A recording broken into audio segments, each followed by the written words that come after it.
Welcome back to Solutions for Financial Independence. Joining me now, John Halterman with Beacon Wealth Management. How you doing, John?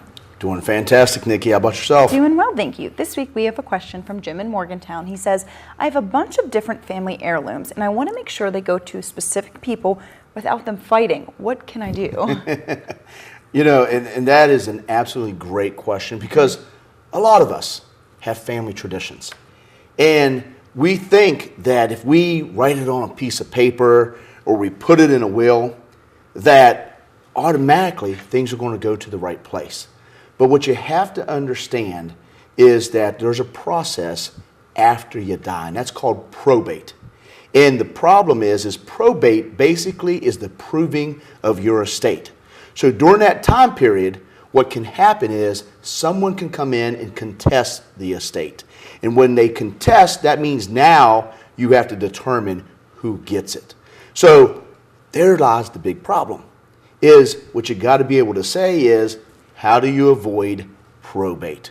Now, probate is easy to avoid if you have what we call qualified assets. Qualified assets such as IRAs, 401ks, anything that has a big tax advantage and a direct beneficiary.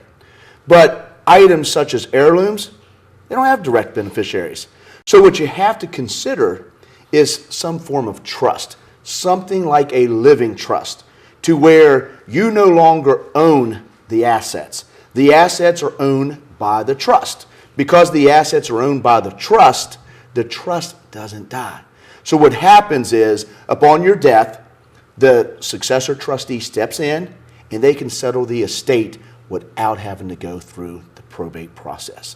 So I tell people all the time, the key to being able to pass assets, being able to reduce potential liabilities out there, being able to reduce taxes, is to own nothing but control everything. So take that extra step in the control. Oh, absolutely. Because we all want to control things from our grave. I hear it all the time. You know, hey, I want my kids.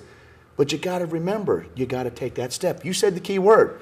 Without taking the proper planning step, there's no way you can do the things you want.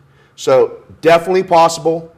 You just got to take the step. All right. Thank you so much, John. Folks, if you missed any of that, you can always find it online. Don't go anywhere. Much more for you after the break.